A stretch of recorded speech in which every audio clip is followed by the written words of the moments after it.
नमस्कार, मैं हूं आपके साथ गौरव राजेंद्र। बुलेटिन की शुरुआत करते हैं। देहरादून में मुख्यमंत्री पुष्कर सिंह धामी ने सचिवालय में उत्तर प्रदेश और उत्तराखंड राज्य के मध्य अवशेष आस्तियों एवं दायित्वों के मामलों की समीक्षा की। इस दौरान मुख्यमंत्री धामी ने अधिकारियों को निर्देश दिए। साथ ही उन्होंने कहा कि जिन मामलों में दोनों राज्यों के बीच पिछली बैठक में सहमति बनी थी, उन मामलों में कार्रवाई जारी है। उत्तर प्रदेश के अधिकारियों के साथ बैठक कर उनका जल्द समाधान किया जाए। वहीं मुख्यमंत्री पुष्कर सिंह धामी दोनों राज्यों के अवशेष आस्तियों एवं दायित्वों के मामले में जल्द ही उत्तर प्रदेश के मुख्यमंत्री योगी आदित्यनाथ के साथ में बैठक करेंगे। बता दें कि दोनों राज्यों के मुख्यमंत्रियों की पिछली बैठक के बाद जिला उधम सिंह नगर एवं हरिद्वार में स्थित जलाशयों, नहरों में वाटर स्पोर्ट्स की अनुमति दी जा चुकी है। सिंचाई विभाग उत्तर प्रदेश द्वारा विद्युत बिलों के रूप में 57.87 करोड़ रुपए का भुगतान किया जा चुका है। उत्तर प्रदेश मत्स्य निगम द्वारा उत्तराखंड मत्स्य पालन विभाग अभिकरण को 3.98 करोड़ रुपए का भुगतान किया जा चुका है।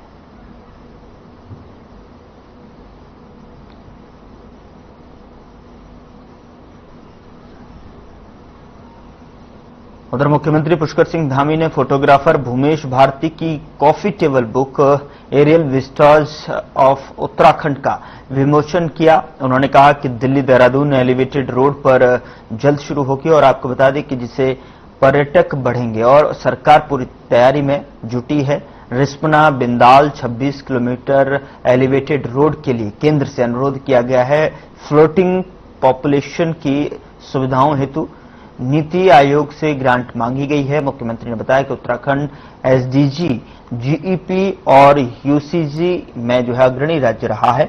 तो वहीं आपको बता दें कि 6500 एकड़ भूमि को अतिक्रमण से मुक्त कराया गया।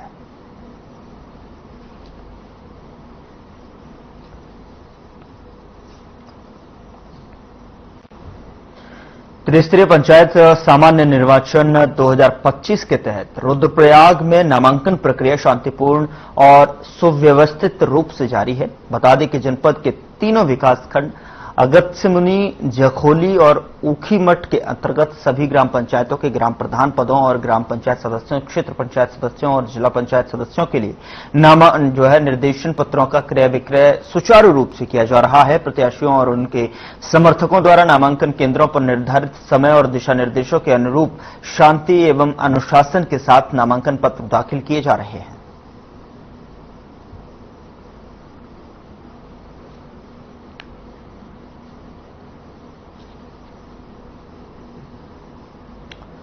उत्तर प्रदेश में पंचायत चुनाव के लिए नामांकन की प्रक्रिया भी शुरू की गई है। आपको बता दें कि जिसमें बीजेपी के प्रत्याशी भी नामांकन दाखिल कर रहे हैं।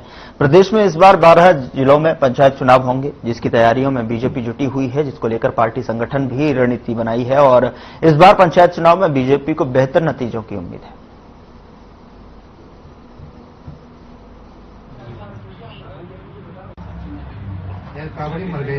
के नामांकन शुरू हो गए हैं। बड़ी संख्या में त्रिस्तरीय पंचायत चुनाव में सहभागिता करने वाले हमारे कार्यकर्ताओं ने अपने नामांकन कराए हैं। हमारी जो जिला पंचायतों के लिए जो हमारे समर्थित उम्मीदवार हैं, उनकी घोषणाएं भी शीघ्र हो जाएंगी। उसके बाद जिला पंचायत में हम सब पार्टी के कार्यकर्ता, हम सब पार्टी के पदाधिकारी, हमारे विधायकगण, तमाम लोग पंचायत चुनाव में अपने अपने प्रत्याशियों के लिए प्रचार प्रसार भी करेंगे। जिस प्रकार से ट्रिपल इंजन की सरकार हमने नगर निगम में लगाई है, इसी प्रकार से पंचायतों में भी भारतीय जनता पार्टी बड़ी संख्या में जीतेगी और एक इतिहास बनाएगी।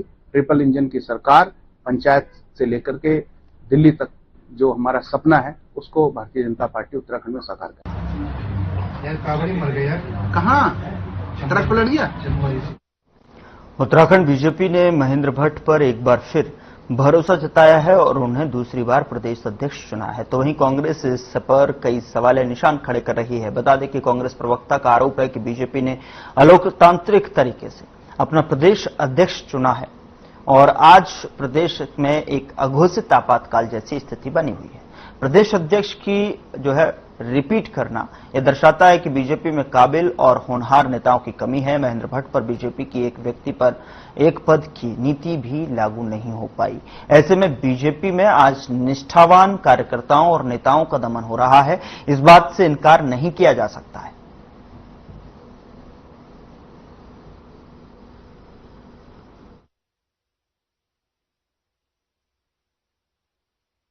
देखकर ऐसा लग रहा है कि अघोषित आपातकाल चल रहा है देश के अंदर, इसलिए क्योंकि बहुत ही अलोकतांत्रिक तरीके से भाजपा के प्रदेश अध्यक्ष का चुनाव हुआ है।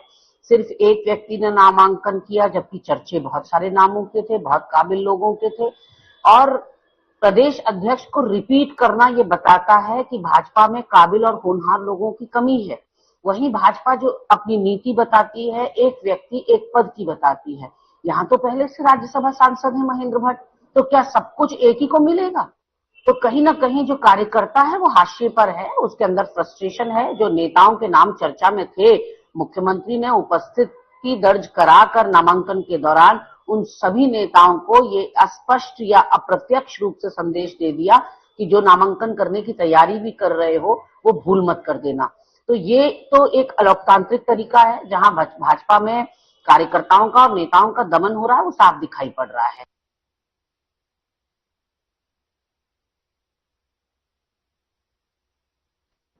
उधर राज्यसभा सांसद और बीजेपी के नवनिर्वाचित प्रदेश अध्यक्ष महेंद्र भट्ट को राष्ट्रीय नेतृत्व में एक बार फिर से प्रदेश अध्यक्ष की कमान सौंपी गई है, जिसको लेकर बीजेपी कार्यकर्ताओं में खुशी की लहर दौड़ गई है। तो वहीं इस खुशी के अवसर पर पूर्व अध्यक्ष दीपक जोशी के आवास पर बीजेपी पदाधिकारियों ने एक दूसरे को मिठाई खिलाकर खुशी जताई है।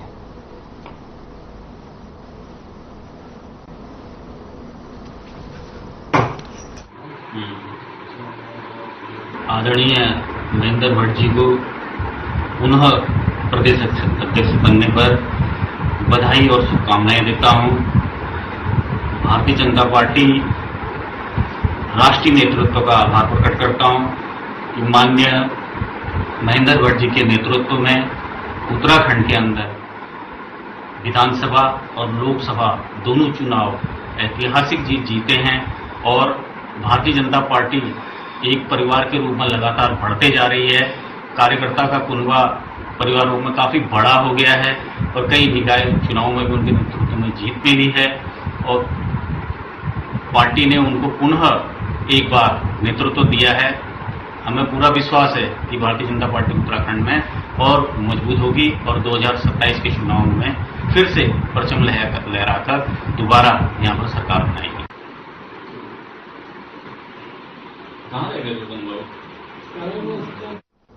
उत्तराखंड में त्रिस्तरीय पंचायत चुनाव के लिए मतदान 2 चरणों में होगा और जिसको लेकर जसपुर में प्रशासन ने पूरी तरह से कमर कस ली है और इसी के तहत जो है उधमसिंह नगर जिले के जसपुर के कुंडा थाना क्षेत्र में पुलिस बल ने फ्लैग मार्च निकाला है। बता दें कि पूरे प्रदेश में आगामी 24 से 28 जुलाई को 2 चरणों में त्रिस्तरीय पंचायत चुनाव होने हैं और ऐसे में त्रिस्तरीय पंचायत चुनाव को शांतिपूर्वक एवं निष्पक्ष रूप से संपन्न करवाने के लिए पुलिस प्रशासन ने पूरी तरह से कमर कसी हुई है और कुंडा थाना प्रभारी हरेंद्र चौधरी के नेतृत्व में पुलिस प्रशासन ने फ्लैग मार्च भी निकाला है।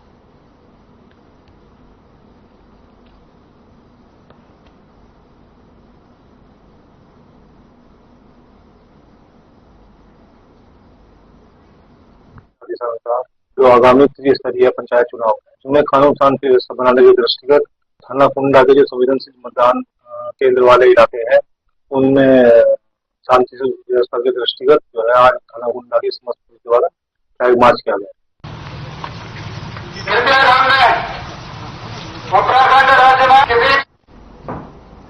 गदरपुर में पंचायत चुनाव को लेकर लोगों में उत्साह देखने को मिल रहा है। बता दें कि गदरपुर विकासखंड के अंतर्गत 40 ग्राम सभाएं आती हैं और उसमें विकासखंड की अगर बात की जाए, विकासखंड गदरपुर में नामांकन पत्र की बिक्री के साथ नामांकन प्रक्रिया के पहले दिन जो है प्रत्याशियों ने भारी उत्साह देखने को मिला है और प्रत्याशी अपने समर्थकों के साथ भारी संख्या में नामांकन प्रक्रिया में भाग ले रहे हैं।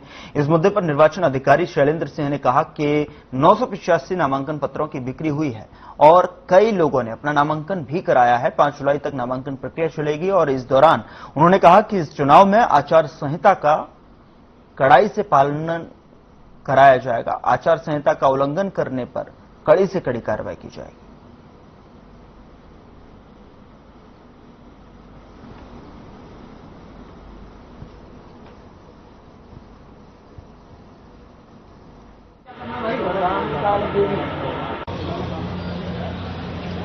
पर अपना नामांकन करने के लिए आए हैं। मेरी धर्मपत्नी नवजीत कौर ग्राम सभा जयनगर से चुनाव लड़ रही है और हमारे पिताजी पहले 2014 से 2019 तक ग्राम प्रधान जयनगर रह चुके हैं और जो उनके कार्यकाल में वहां पर विकास कार्य हुए उसको लोग आज भी याद करते हैं। तो उसी पर विश्वास कर आज लोगों ने हमारे ऊपर दोबारा विश्वास जताकर हमें इस चुनाव मैदान में उतरने के लिए अपना आशीर्वाद दिया।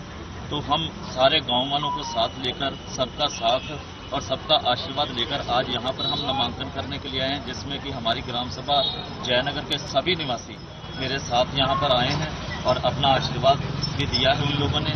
हमें पूर्ण उम्मीद है कि आने वाली जो तिथि है जिसमें गिनती होगी तो हमारा जो वोट प्रतिशत होगा तो 100 तो नहीं कहते लेकिन 90% से प्लस ही होगा और यहाँ पर जीत आरओ गजरपुर बनाया गया है। तो जितनी हमारी इसमें जो 3 न्याय पंचायत आ रही है उन 3 न्याय पंचायत में जो हमारे एआरओ भी हमारे अभी इसमें डीएम साहब द्वारा नामित कर दिए गए हैं और जितने भी हमारे अब तक कल दिनांक तक हमारे लगभग 985 फॉर्म की बिक्री की जा चुकी है और आज भी नामांकन प्रक्रिया हमारी जारी है। तो बिक्री के संबंध में बताना चाहूंगा लगभग हमारे 5 तारीख तक बिक्री की प्रक्रिया भी जारी रहेगी और साथ साथ में हमारा नामांकन भी जारी रहेगा। कोशिश है कि हम बिल्कुल फेयर इलेक्शन कराएंगे और जितने भी हमारे ग्राम प्रधान हैं, बीडीसी हैं, तो बड़े हम उम्मीद करेंगे बड़े साफ तरीके से और हमारी मॉडल कोड ऑफ कंडक्ट है उसको ध्यान में रखते हुए ये इलेक्शन में पार्टिसिपेट करेंगे। बैरिकेडिंग पे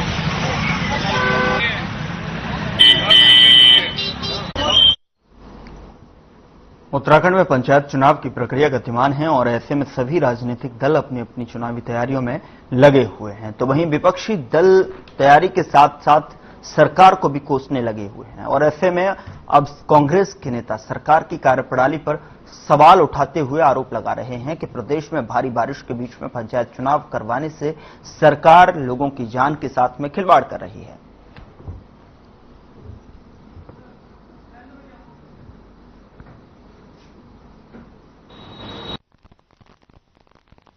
देखिए, राज्य में पंचायत चुनाव सरकार जिन हालातों में करा रही है, पूरे प्रदेश में इस समय आपदा आई हुई है। उत्तरकाशी से लेकर के टिहरी से लेकर के पौड़ी से लेकर के चमोली, रुद्रप्रयाग, पिथौरागढ़, अल्मोड़ा, नैनीताल, सब जगह इस समय आपदा का प्रकोप है। सैकड़ों सड़कें टूटी हुई हैं, हजारों संपर्क मार्ग और इंटरनल जो रोड्स हैं गांव की वो टूटी हुई हैं। लैंडस्लाइड आ रखे हैं, क्लाउड बर्स्ट हो रखे हैं, पूरे जगह जगह तमाम जगह भूस्खलन के कारण लोगों का आना जाना बंद हो रखा है। कई स्थान ऐसे हैं जिनका जिला मुख्यालयों से बिल्कुल कट ऑफ हो रखे हैं। ऐसे हालात में चुनाव करवाना मैं समझता हूं कहीं समझदारी का काम नहीं है। पूरे प्रदेश में पंचायत चुनाव जिन हालातों में हो रहे हैं ये राज्य की भारतीय जनता पार्टी की सरकार के कारण परिस्थितियां निर्मित हुई हैं। सरकार अगर समय पे चुनाव करवा देती तो सबसे बढ़िया समय होता है नवंबर दिसंबर में। उसके बाद आपने 6 महीने के लिए प्रशासक नियुक्त किए, प्रशासकों का कार्यकाल समाप्त हो गया था। अप्रैल मई में भी चुनाव करवा देते तब भी बेहतर था।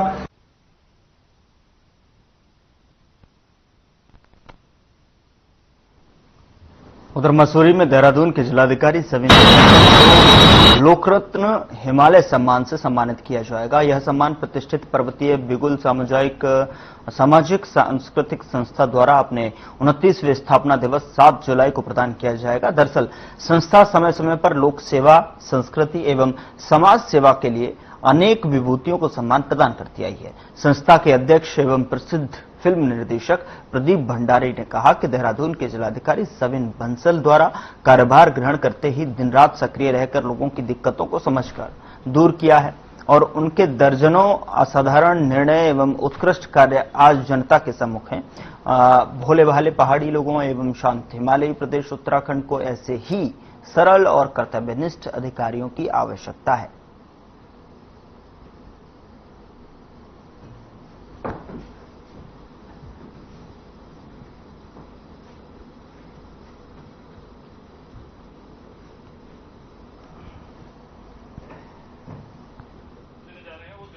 डीएम है सविन बंसल। देखिए, पर्वतीय बिगुल संस्था लगभग पिछले 29 साल से यहाँ पे काम कर रही है और अभी तक हमारी संस्था ने जो है जो समाज के लिए और संस्कृति साहित्य के लिए जो काम करते हैं, लोक सेवा का जो काम करते हैं, अच्छा काम करते हैं, उनको सम्मान करने का बेड़ा उठाया था और वो निरंतर जारी है। और इस बार जो है हम जो हमारा ये लोक रत्न हिमालय सम्मान है, विराट सम्मान है, ये बड़ा सम्मान है ये। तो ये जो देहरादून के हमारे जिलाधिकारी हैं सविन बंसल जी, उनको उनके उत्कृष्ट कार्यों के लिए, ऐसे अभूतपूर्व कार्य जो आज से पहले नहीं हुए हैं, वैसे कार्यों के लिए जो किसी अधिकारी ने हिम्मत नहीं की, बहुत सारे कार्य आप जानते हैं, लोग पढ़ते हैं, वो काम उन्होंने किए हैं। और जैसे कि उन्होंने वहां पे जो भिक्षावृत्ति करते थे, वहां उनको हटाने का प्रयास किया। आज 132 से ज्यादा बच्चे स्कूल में भर्ती कर देंगे, उनको नया जीवन मिल गया है, वो पढ़ रहे हैं। जो बुजुर्ग पहले कहीं किसी गाड़ी से कोई गाड़ी मारता था, कोई आग नहीं देख पाते थे, उनके लिए गाड़ियां लगा दी गई हैं, विकलांग के लिए गाड़ी लगा दी गई है कि निःशुल्क कहीं भी जाना है, उनको डीएम क्या जाना है, एचएम क्या जाना है, एमडीडी में जाना है, उनके लिए गाड़ियां लगा दी गई हैं। और जैसे वो आईएसबीटी का था देहरादून में, आईएसबीटी तो पूरे देश का केंद्र है हमारा, तो वहां पर जल भराव होता था, बहुत सारी घटनाएं होती थी, उस जल भराव को खत्म कर दिया। और बाकी जो छोटे बड़े कार्य होते हैं, ऐसे सैकड़ों कार्य हैं। जो है इस बार हम जो है 2025 में हमने जो सम्मान रखा है वो लोक रत्न हिमालय सम्मान रखा है। विराट लोग जो जनता का रत्न है, लोग ने काम करता है, हिमालय जैसा विराट इसका व्यक्तित्व है। ऐसे लोग बहुत समय से देख रहे हैं, बहुत समय से भी नहीं, पिछले 6 महीने से लगे, कुछ ज्यादा समय से देख रहे होंगे, जिन्होंने की एक क्रांति लाई है और एक लोक रत्न हिमालय सम्मान देने जा रहे हैं। वो देहरादून के जो डीएम है सविन बंसल जी में जो दून पुस्तकालय है, उसमें उनका सम्मान होगा। उसके अब क्या है ना कि 120 सोमवार है, उसी सोमवार को जरूर दौरान लगता है। तो कई चीजें और भी हैं, कुछ हमारी अपनी सुविधाएं हैं, कुछ सुविधाएं हैं। और दूसरी बात यह है कि मुस्लिम भी हम लोग टच कर रहे हैं और देहरादून में हम टच कर रहे हैं। राजधानी में सम्मान होगा। जो है इस बार हम जो है 2025 में हमने जो सम्मान रखा है वो लोक रत्न हिमालय सम्मान रखा है। विराट लोग जो जनता का रत्न है, लोग ने काम करता है, हिमालय जैसा विराट इसका व्यक्तित्व है। ऐसे लोग बहुत समय से देख रहे हैं, बहुत समय से भी नहीं, पिछले 6 महीने से लगे, कुछ ज्यादा समय से देख रहे होंगे, जिन्होंने की एक क्रांति लाई है और एक लोक रत्न हिमालय सम्मान देने जा रहे हैं। वो देहरादून के जो डीएम है सविन बंसल जी में जो दून पुस्तकालय है, उसमें उनका सम्मान होगा। उसके अब क्या है ना कि 120 सोमवार है, उसी सोमवार को जरूर दौरान लगता है। तो कई चीजें और भी हैं। और कोटद्वार नगर निगम में एक पार्षद और महिला सफाई कर्मी के बीच में विवाद हो गया, जिसको लेकर सफाई कर्मियों ने पार्षदों को चेतावनी जारी कर दी। साथ ही उन्होंने कहा कि वह अपने आप को मुख्यमंत्री न समझे और यदि उनके वार्डों की कोई समस्या है तो सीधे नगर निगम के अधिकारियों से बात करें। बता दें कि सफाई कर्मियों ने कहा कि यदि उनका उत्पीड़न किया गया तो इसका माकूल जवाब दिया जाएगा।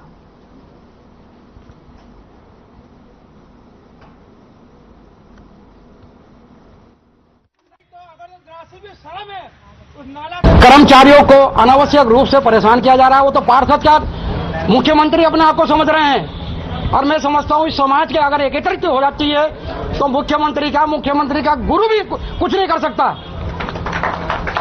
मैं यही आग्रह करूंगा शासन से, प्रशासन से और अपनी जो भी राजनीतिक दल हैं कि इस तरह का काम पर्यावरण मित्रों पे, सफाई कर्मियों पे ना सौंपा जाए।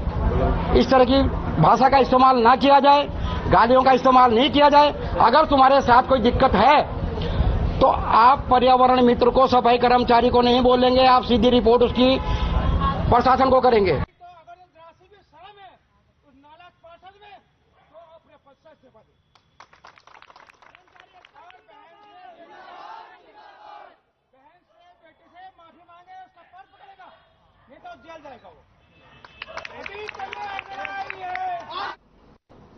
उधर हरिद्वार के बहुचर्चित बीजेपी नेत्री के अपनी नाबालिग बेटी से रेप कराने के मामले में अब कई स्थानीय नेताओं की मुश्किलें बढ़ सकती हैं। पुलिस हेडक्वार्टर के निर्देश पर हरिद्वार के एसएसपी ने मामले की बारीकी से जांच के लिए एसआईटी का गठन कर दिया है और एसपी सिटी की अगुवाई में बनाई गई 8 सदस्यीय एसआईटी मामले की जांच को आगे बढ़ाएगी और सूत्रों के मुताबिक एसआईटी की जांच में प्रकरण में शामिल रहे अन्य नेताओं का नाम भी चार्जशीट में शामिल किया जा सकता है। बता दें कि एसएसपी प्रमेंद्र डोभाल का कहना है कि इस मामले में पुलिस बिना किसी दबाव कोई ठोस जांच पड़ताल कर रही है। साथ ही आपको बता दें कि जिस तरीके से आगे जो भी तथ्य सामने आएंगे उनके आधार पर कड़ी कार्रवाई की जाएगी। एसआईटी बहुत जल्द जो है चार्जशीट भी दाखिल कर सकती है।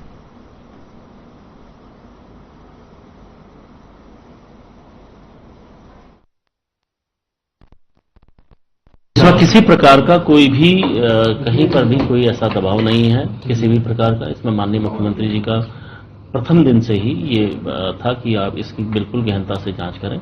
जैसे ही सूचना पुलिस को प्राप्त हुई थी, पुलिस ने तत्काल इसमें अभियोग पंजीकृत करते हुए जो भी इसमें जो पीड़िता द्वारा जिन भी लोगों को बताया गया था उनकी तत्काल अरेस्टिंग की गई। तीनों की अरेस्टिंग करके तीनों ही अभी हिरासत में हैं, न्यायिक हिरासत में भेजे गए हैं। और इसमें जो साक्ष्य संकलन की जो कार्रवाई है, क्योंकि मामला बड़ा था और इसमें और ज्यादा हमारे संसाधनों के लगने का अनुमान था, इसलिए डीजीपी साहब की ही निर्देश पर पीएचक्यू के स्तर से एक एसआईटी का गठन किया गया है और इसमें जो भी साक्ष्य संकलन किया जाएगा बिल्कुल टॉप प्रायोरिटी पर इसको लेके करा जाएगा।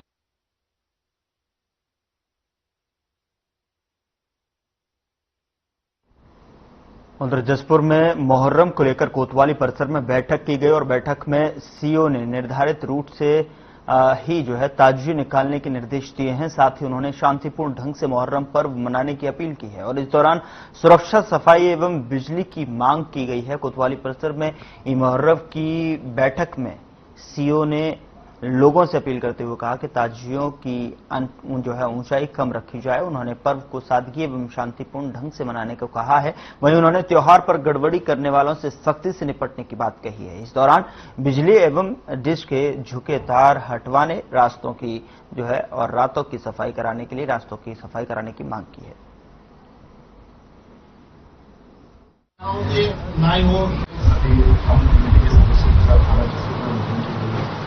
जिसमें जो शासन द्वारा मंदिर के दिशा निर्देश है उनके बारे में बताया गया, साथ ही साथ जो लोग हैं उनकी समस्या के बारे में बताया गया। ये मीटिंग काफी लाभप्रद रही। समस्याएं हैं संबंधित विभाग से संबंधित विभाग को बता दिया गया और सभी इस निष्कर्ष में पहुंचे हैं कि शासन द्वारा दिशा निर्देशों के अनुरूप यहाँ का तो मनाया जाएगा और किसी भी बात विभाग की से बचेगा। आप बंसी की छोड़ दीजिए, बढ़ेंगे घटेंगे क्या होगा? आप मुझे बताइए जो 6 तारीख का मुहर्रम है इसमें इतना है, बात खत्म हो। ना ही वो ठीक नहीं है, ठीक है। हर चीज यहाँ पे कहीं नहीं जाती लेकिन ठीक नहीं है। 5 के परमिशन नहीं, आप जितना है आपके लिए फायदा है, हमारे लिए फायदा है। जो आज बातें हो रही है कल के दिन को, आज मीटिंग आधे घंटे की चली है, अगली बार हो सकता है 10 मिनट की चलेगी। अबे हम होने नहीं देंगे। देखिए मैंने कहा ना हम यहाँ पे हैं व्यवस्था को संभालने के लिए। आप बंसी की छोड़ दीजिए, बढ़ेंगे घटेंगे क्या होगा? आप मुझे बताइए जो 6 तारीख का मुहर्रम है इसमें इतना है, बात खत्म हो।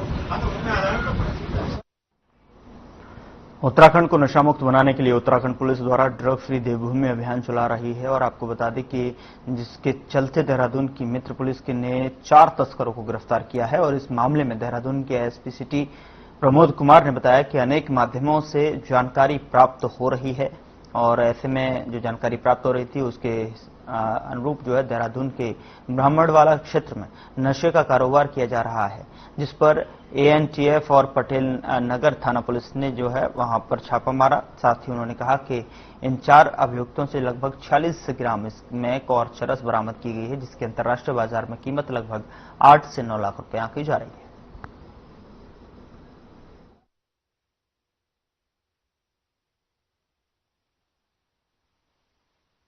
देखिए पटेल नगर का जो ब्रह्मपुरी ब्राह्मणवाला वाला जो एरिया है, लगातार वहां पे शिकायतें अनेक माध्यम से प्राप्त हो रही थी कि वहां पे नशे का कारोबार किया जा रहा है। तो इस पर जो है एएनटीएफ की टीम के द्वारा और जो थाना पुलिस है उनके द्वारा जो है छापेमारी की कार्रवाई की गई है। सत्यापन का अभियान बड़े स्तर पर चला गया। इस दौरान जो है एएनटीएफ और थाना पुलिस के द्वारा जो है 4 अभियुक्तों को अवैध मादक पदार्थों के साथ गिरफ्तार किया गया है। इन 4 अभियुक्तों से तकरीबन 26 ग्राम के आसपास स्मैक और 350 ग्राम के आसपास चरस जो है वो बरामद की गई है। सभी अभियुक्तों को जो है एनडीपीएस एक्ट के तहत गिरफ्तार कर लिया गया है।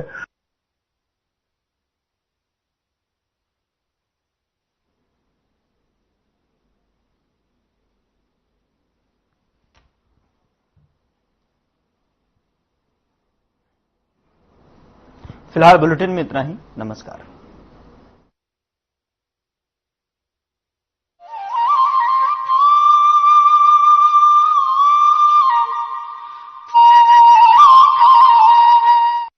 प्यार